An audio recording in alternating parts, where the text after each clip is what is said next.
Greetings ladies and gentlemen, it's Rank 10 Yu-Gi-Oh! Here with a list of some really shitty cards.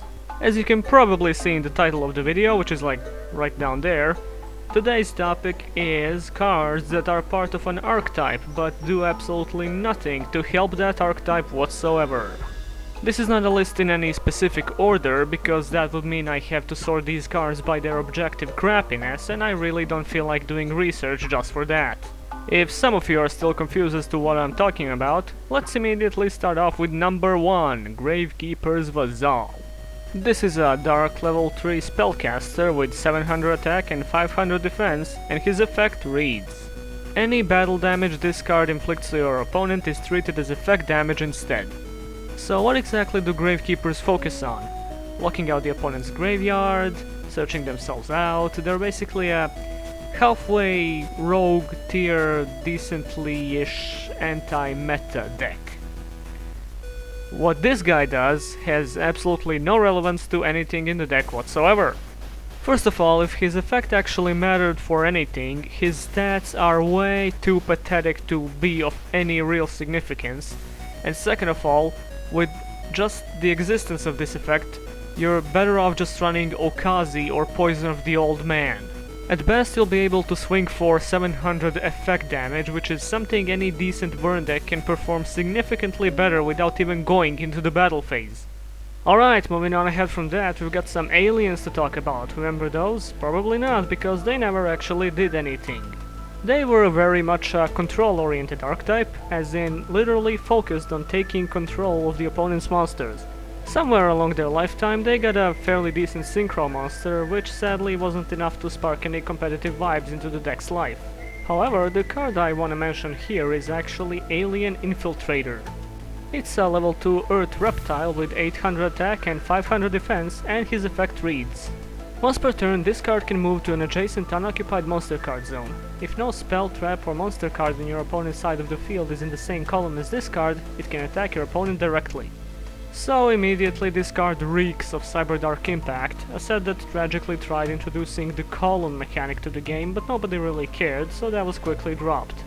Along with Rampaging Rhinos, Storm Shooter, and Blasting Fuse, Alien Infiltrator is just one of the cards that Konami tried to push the mechanic onto for no good reason, taking valuable set space that could have been used for better cards. Then again, better and Cyberdark Impact are terms that usually don't really go hand in hand. Continuing on to number 3, the entire Ice Barrier archetype. Okay, that's kinda unfair, but if I had to pick one of the 3 billion Ice Barrier cards that do jack shit for their own archetype, I'd have to say Royal Knight of the Ice Barrier. It's a level 5 Water Warrior with 2000 attack and defense, and his effect reads: when this card is tribute summoned, special summon 1 Ice Coffin token, Aqua type Water, level 1, attack 1000, defense 0, in attack position to your opponent's side of the field. This token cannot be tributed for a tribute summon. You know what? He may certainly not be the worst among all of them, but the sheer audacity of requiring a tribute to give your opponent a free token and having really shitty stats for level 5 at that makes me cringe. I look at most other Ice Barrier monsters and ask myself, what were they thinking? But I look at this guy and say, what the fuck were they thinking? Shame about the Ice Barriers, really. I mean, they have this amazing artwork and aesthetic and lore, but less synergy with each other than Ojama Dark Worlds. Alright, coming in at number 4 is Trojan Gladiator Beast. This is a normal trap card which effect reads: special summon 1 Gladiator Beast monster from your hand to your opponent's side of the field, then draw 1 card. Well, since Thorax's nerf wasn't enough of a kick in the nuts for Gladiator Beast's draw power, they also got this ass of a card. On top of being inherently slow because it's a trap card, it also makes you go -1. Sure, you could give him something crappy that you can easily attack over, like Secutor, but that would imply that you have to run Secutor in the first place. If your Gladiator Beast really needs some deck thinning and draw power, just run Respite and Proving Grounds. Taking up spot number 5 is Atomic Scrap Dragon. It's a level 10 Earth Synchro Dragon type monster with 3200 attack and 2400 defense, and his effect reads: 1 Scrap Tuner plus 2 or more non-tuner monsters. Once per turn you can select one card you control and up to 3 cards in your opponent's graveyard. Destroy your selected card and return the opponent's cards to the deck. When this card is destroyed by your opponent's card by battle or card effect and sent to the graveyard, select one non-synchro scrap monster from your graveyard and special summon it. Before we get into why this card isn't very good, let's take a look at its previous forms. Scrap Dragon. Stayed the level 8 staple in synchro decks for years since release, offers destruction on both sides of the field. Scraps benefit from being destroyed, so it offers the player advantage while putting the opponent at a disadvantage. Scrap Twin Dragon. Arguably even better in today's meta, since he offers returning 2 cards to the hand at the cost of destroying one of yours. Again, offers higher field clearing but is harder to summon since he's level 9. By all sense of reason and logic, Atomic Scrap Dragon should shuffle 3 cards from the field into the deck, but someone thought that a level 10 monster that requires 3 monsters of a really slow archetype to be summoned shouldn't have an effect that good, so instead we got Transmigration fucking Prophecy. I'm gonna be honest, I was never really good at playing scraps, but I can damn well assure you that if I can make a level 10 synchro, it's not gonna be this guy while we still have Leo around. Spot number 6 takes up a monster from an archetype dearly beloved by many, myself included, Battling Boxer Ribgardna. It's a level 3 fire warrior monster with 100 attack and 1400 defense, and his effect is the following. During either player's turn, you can banish this card from your hand or graveyard, then target one Battling Boxer monster you control, banish it until your next standby phase. Alright, so let's just set aside for a moment that boxers are primarily an Xyz focused archetype and banishing your own Xyz monsters is Yu-Gi-Oh's equivalent of cleaning your motherboard with a water hose, as in you had good intentions but were too stupid to realize the consequences of your actions. And let's focus on the fact that this guy is also level 3 in an archetype dominated almost completely by level and rank 4 monsters.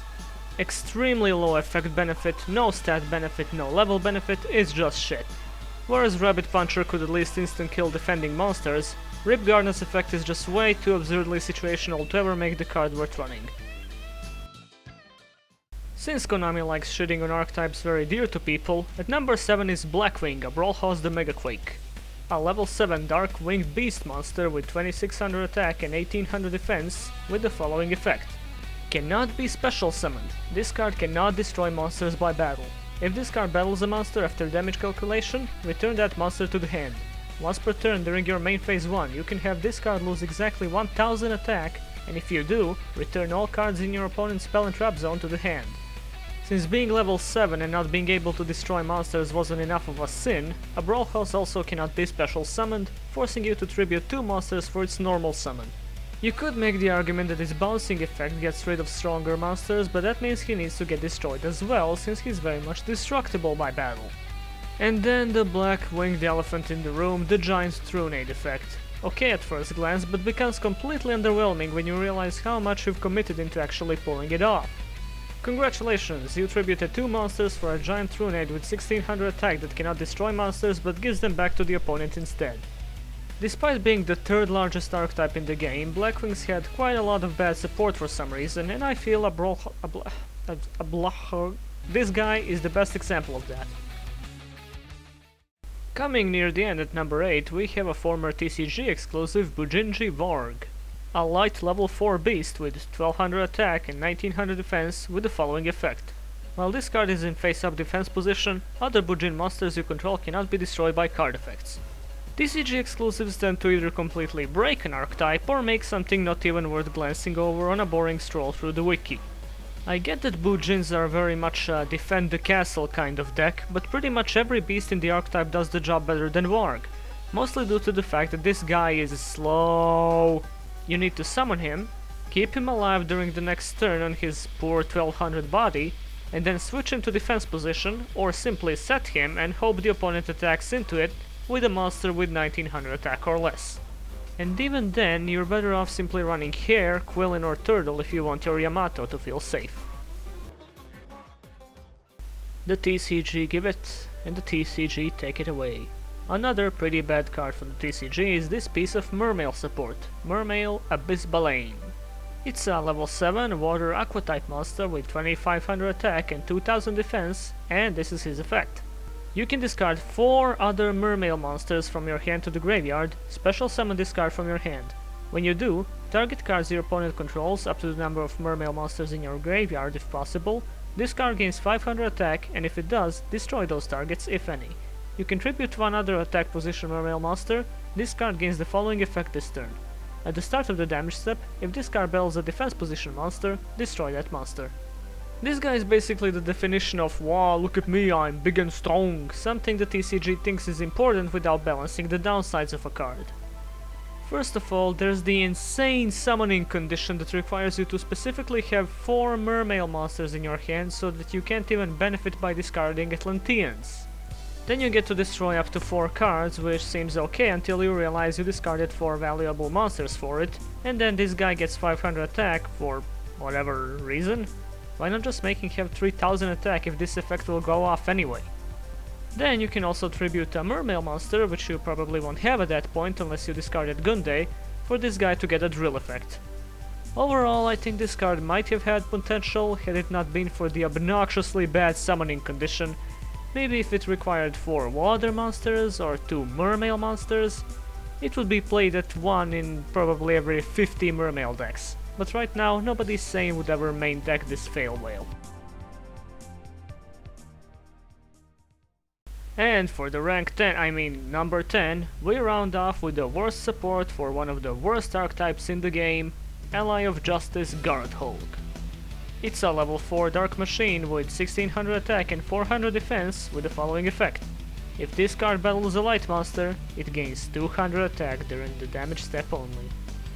Alright, I'm not exactly sure if I really need to say anything else here, but this is a monster that gets the most insignificant stat boost in the game on top of an already flimsy 1600 body, and that's only if it battles a monster of that one specific attribute. And yeah, sure, all Allies of Justice want to do is make the world a better place by exterminating the evil light monsters, but you know who also wants to make the world a better place? Well, Donald Trump, apparently. So yeah, there's your unfair comparison and political commentary for today. I think I'll just go play some Rank 10 trains now. Hey dudes, thanks for watching Rank 10 Yu-Gi-Oh's first video and I hope you enjoyed it. Like and subscribe subscribe if you want me to further ignore my daily obligations and produce more Yu-Gi-Oh content instead. May the trains be with you.